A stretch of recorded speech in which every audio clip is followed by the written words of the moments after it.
이쪽에 이제 한반도하고 통일에 관한 주제로 이제 사실 책을 정리를 좀 생각들을 많이 정리를 하셨던 것 같은데요. 네.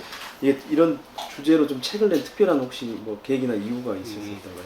뭐 원래 이제 저희 아버님께서 햇볕 정책을 창안한 분이니까 저도 뭐 항상 한반도 문제에 관심이 있었고 이제 원래는 3년 전에 제가 책을 만들려고 준비를 했을 때는 이제 정치 입문한 동기라든가 돌아가신 그 부모님 얘기 위주로 써서 책을 내려고 했었는데 그때 이제 기회를 놓친 게 갑자기 이제 뭐 박근혜 탄핵 사태 나고 뭐 대선 있고 하는 바람에 이제 그 2017년 초나 봄에 내려고 했던 계획이 좀 어긋나서 이제 작년에 다시 시작을 한 거죠. 근데 그때 이제 마침 이 남북 관계가 좋아지고 막 4.27 정상회담 있고 하니까 이제 한반도 문제 위주로 책의 포커스를 옮긴 거죠. 그 제가 책을 쭉 보니까 이 아버지를 굉장히 생각하면서 책을 썼다라는 느낌이 좀 강하게 들더라고요. 예, 아버지께서 워낙 많은 공부를 하셨고 이 자신의 철학과 주관이 뚜렷하셨던 분이기 때문에 어떻게 보면 저로서는 최고의 스승이었다고 할 수 있는데 그 저는 그러니까 스승과 제자에 비유하자면 스승이 살아계실 때는 이 스승의 말씀이 얼마나 중요하고 참 새겨 들어야 할 것인지를 깨닫지 못하고 한눈 팔고 낮잠 자는 학생이었다고 할 수 있는데 이제 돌아가신 후에서야 그분의 가르침을 뒤늦게 깨닫고 이제 어떻게 보면 돌아온 탕아로서 예,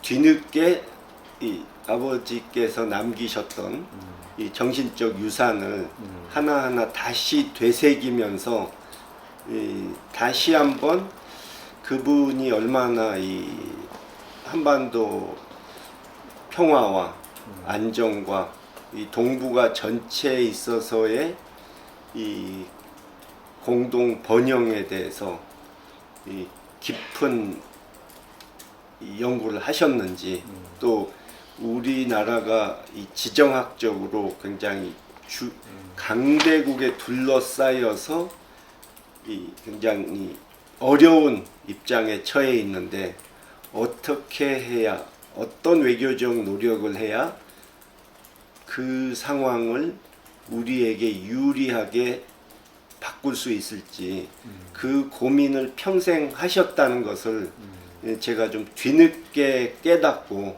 이제 그분의 뭐 제가 능력으로는 아버님보다 훨씬 못하지만 그래도 그분이 남겼던 유산을 어떻게든 살려나가려는 노력은 해야겠다 하는 생각에서 지금도 한반도 평화를 위해서 힘쓰고 있고 이 책도 이 아버님의 정신을 어떻게든 정신과 철학을 어떻게 해서든 이제 계승하고 발전시켜 나간다는 차원에서 제가 뭐 전문적으로 이걸 수십 년 연구한 학자는 아니지만 뭐 어려운 얘기 쓰지 않고 그냥 편하게 이 일반 국민들이 보면서 이 우리 한반도의 미래를 또 평화가 얼마나 소중한지를 같이 한번 생각해 보자 하는 그런 뜻에서 책을 낸 거죠.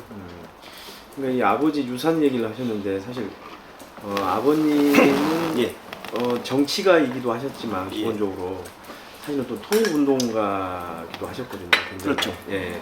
그러니까 이제 그런 점에서 봤을 때 통일운동가로서 아버님의 유산을 굉장히 이제 나름대로 이제 생각을 많이 하고 계신 것 같은데 그런 유산들은 어떤 거라고 보시는 건가요? 통일운동가로서. 그러니까 아버님의 삶을 되새겨 볼 때 우리가 좀 본받아야 할 부분은 이 햇볕 정책이란 게 하루아침에 나온 것이 아니고 오랜 연구 끝에 이제 나온 것이거든요.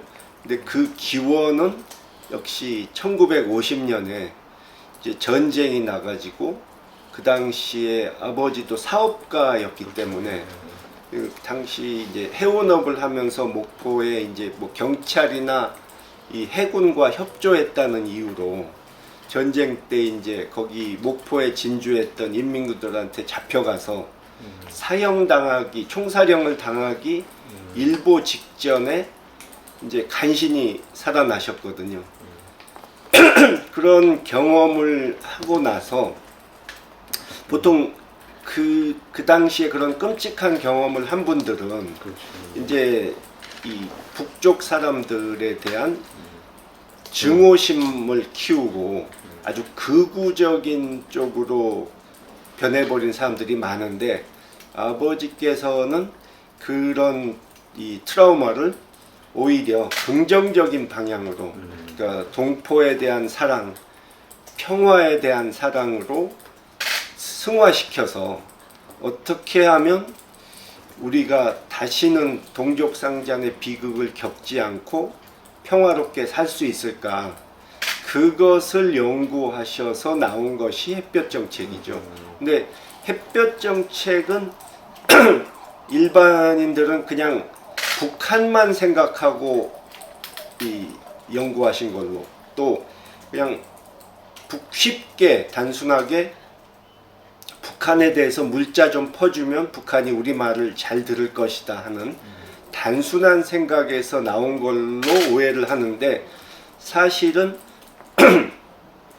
이 그 전쟁을 겪고 나서 우리가 다시 그런 이 전쟁을 겪지 않으려면 일단 외세가 아닌 우리 남북이 자주적으로 우리의 운명을 결정할 수 있어야 하는데, 당장 뭐 우리가 군사력을 키워서 주변 강대국들을 압도할 수는 없는 거니까 대신에 외교력을 키워서 외교의 힘으로 주변 국가들을 설득하고, 그렇게 해서 한반도 평화가 그들에게도 도움이 된다 하는 점을 인식시켜 가지고 그런 주변 국가들로부터 그래서 얻은 지지를 바탕으로 우리 문제를 우리 힘으로 스스로 해결할 수 있게 한다.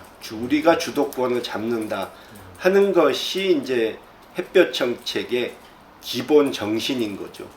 책 제목이 이 희망을 향한 반걸음인데 저는 처음에 사실은 발걸음으로 읽었어요. 처음에는. 예. 근데 왜 발걸음도 아니고 한 걸음도 아니고 왜 반걸음입니까? 뭐 옛날부터 시작이 반이란 얘기도 있고, 또 아버지께서 늘 아버지께서 늘 하셨던 말씀이 이제 항상 정치를 하려면 국민들보다 반걸음만 앞서가라.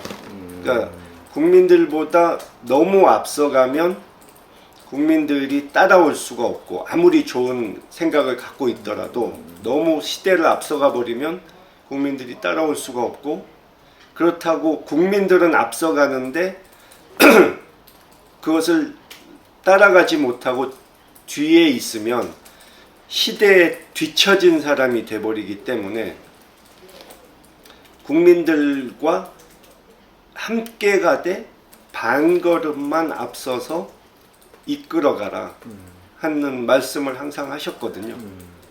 북한은 이미 비핵화 협상 시한을 연말까지라고 이미 얘기를 해놓은 상황이고, 그러면은 그 시간까지 어쨌든 간에 북미가 다시 만나서 다시 실무 협상을 하고, 그리고 다시 공식 제3차 북미 정상회담을 열고 이렇게 가야 되는 거거든요. 프로세스를 밟아가야 되는데, 그럼 그 과정에 문재인 정부가 좀 어떤 역할을 해야 된다고 생각하세요? 그러니까 9.19 이후, 작년 9.19 이후로는 우리 정부의 어떤 노력이 좀 부족했다고 저는 보고요. 그러니까 이 북측과 3번이나 정상회담을 했으니까 그것을 발판으로 북측에게나 미국에게나 우리가 확고하게 당사자로서 이 한반도 평화 프로세스, 비핵화 문제에 있어서 역할을 하겠다 하는 모습을 좀 단호한 모습을 보여줬어야 하는데 그러질 못했다. 그러니까 북미가 2번 만나는 그 상황까지는 우리가 그 만나게만 해주는 중재 역할만 하면 됐는데 이제는 우리가 나서서 이 문제 해결을 도와주는 구체적인 행동을 취해야 되는 입장이 돼 있고 아직은 그런 걸 확실하게 보여주질 못했기 때문에 우리의 의지와 능력을 확실히 보여주질 못하고 있기 때문에 북한, 미국 어느 쪽에서도 한국의 역할을 현재는 그렇게 중요시 평가를 안 하는 그런 분위기가 돼버렸다. 다시 말해서 북한에서는 한국 보고 미국을 설득해서 양보를 가져오라고 하고 미국에서는 북한의 속내를 좀 파악해달라. 북한이 양보를 하도록 도와달라. 이러고 한국에게 요구만 할 뿐인데 또 그것을 왜 못하냐고 불평을 하고 있고 근데 이제는 우리가 역으로 너희가 못하겠다면 우리가 나서서 할 테니 대신에 우리에게 이러이러한 역할을 맡겨달라. 너희가 직접 양보를 그 자리에서 하기에 체면이 깎인다면 우리가 그것을 너희 체면 살려가면서 할 수 있도록 도와줄 테니 우리에게 일을 맡겨라. 이런 식으로 좀 단호한 자세를 보여줄 필요가 있다. 또 금강산 개성공단 재개 이런 것도 사실 UN 제재 때문에 할 수 없이 못하게 된 게 아니고 우리 남측 정부에서 일방적으로 닫아버린 거잖아요. 그러니까 이 미국 측에도 뭐 금강산 여행 같은 것은 UN 제재에 해당되지도 않고 개성공단도 과거에 북측이 원했던 대로 현물로 지급하는 방식을 쓴다면은 그것도 UN 제재를 비껴갈 수 있는 거니까 우리가 그런 것을 선제적으로 그런 선제적 조치를 취함으로써 남북 관계를 좀 풀어가지고 남북 관계 개선을 통해서 비핵화나 북미 관계 개선을 앞에서 견인을 해 나갈 테니까 너희가 이 문제를 해결할 자신 없으면 우리한테 맡겨봐라. 이런 식으로 좀 강하게 나갈 필요가 있다 하는 거죠. 그렇게 해야 북미 양측에서 한국을 존중을 할 것이다. 문재인 정부가 거의 한 반 정도에 왔잖아요. 예. 5년의 임기 예. 중에 이제 앞으로 사실 후반부가 남은 셈인데 좀 후반부는 어떤 식으로 좀 국정 운영을 좀 해 나가야 된다고 보시나요?